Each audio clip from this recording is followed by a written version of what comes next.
Sir మరి ఇప్పుడు నా స్టడీ కంప్లీట్ అయిపోయింది. మరి నేను జాబ్ చేస్తే మంచిదా లేకపోతే బిజినెస్ చేస్తే మంచిదా? అంటే నాకు ఎట్లా ఉంది? మీరు జీవితకాలం నీ పేరు మీద స్థిర చరాస్తులు ఏవి రావమ్మా. ఓన్లీ ఉద్యోగం చేయాలి. గోల్డ్ డబ్బులు మాత్రం పెట్టుకో. నీతో పుష్కలంగా ఉంటే గోల్డ్ ఉంటుంది, డబ్బులు ఉంటుంది. ఉద్యోగమే చేయాలి నువ్వు. నేను వ్యాపారం చేస్తుంటే రోడ్డు మీద. అర్థమైందమ్మా. ఈరోజు వ్యవస్థలో చాలామంది వ్యాపారాలు చేస్తున్నారు కదా. సోకాళ్ళు మేధావులు ఉన్నారు కదా, వాస్తు పండితులు. ఒక 10 మందిని తీసుకోండి, ఫెయిల్ అయిన వాళ్ళని 10 మందిలో ఒక్కరిని మంచిగా చేయండి చూద్దాం. అంటే సక్సెస్ అయ్యేటట్టు చేయండి. నువ్వు ప్రపంచంలో ఏ శక్తులు నిన్ను యజమానిగా నిలబెట్టలేవు అమ్మా. ఇది మైండ్లో పెట్టాలి. జనాలు అందరూ అనుకుంటున్నారు నా పేరు మీద ఆస్తులు, నా పేరు మీద ప్రాపర్టీలు అని. అట్లా రావమ్మ. అట్లా బలవంతంగా నీ పేరు మీద ఆస్తి వస్తే హాస్పిటల్ ఉంటుంది. అర్థమైందా? ఆస్తులు నీతో డబ్బులు ఉంటాయి ప్లస్ గోల్డ్ ఉంటుంది. ఎంతన్నా పెట్టుకో, ఇబ్బంది లేదు. నేను ఆస్తి పెట్టుకుంటా అంటేనే ఏడిపిస్తుంది. నీ బండి ఉన్నా కూడా నేను కిందేస్తుంది. వ్యూవర్స్, మీకు చెప్పేది ఏంటంటే ఆస్తులు ఎవరి పేరు మీద ఉంటే వాళ్ళ పేరు మీద పెట్టుకోకండి. ఎవరి పేరు మీద ఉంటే వాళ్ళ పేర్ల మీద డబ్బులు పెట్టకండి.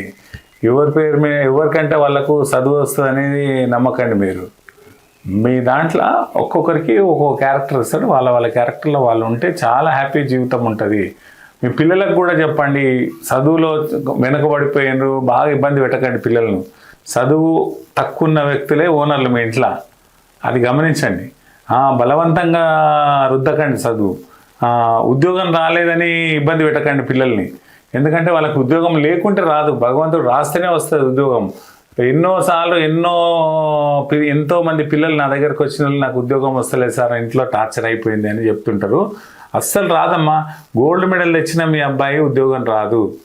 వచ్చే వాళ్ళ భగవంతుడు రాస్తేనే వస్తుంది. ఒకవేళ వచ్చినా బలవంతంగా చేయించినా చాలా రోజులు ఉండరు వాళ్ళు. మీరు అప్పుడు గమనించాలి, మా అబ్బాయి ఓనర్ అని అనుకోవాలమ్మా. మీ అమ్మాయి కానీ అబ్బాయి కానీ పని చేయకుండా వాళ్ళు ఉద్యోగాల్లో నిలకడగా లేకుండా ఉన్నారు అంటే వాళ్ళు యజమానులుగా ఉంటారు. వాళ్ళు వ్యాపారంలో సక్సెస్ అవుతారు. వాళ్ళు వ్యాపారం చేసి 10 మందికి ఉపాధి ఇవ్వాలమ్మా.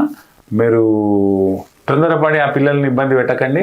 ప్రతి ఇంట్లో డిఫరెంట్ క్యారెక్టర్లు ఉంటాయి. వాళ్ళని మీరు స్టడీ చేయండి. రాబోయే వీడియోలలో మీకు 100% మీకు అర్థమయ్యే విధంగా సింపుల్ మెథడ్ అమ్మా ఇది. ఎవ్వరు ఆలోచన చేయాల్సిన పని లేదు.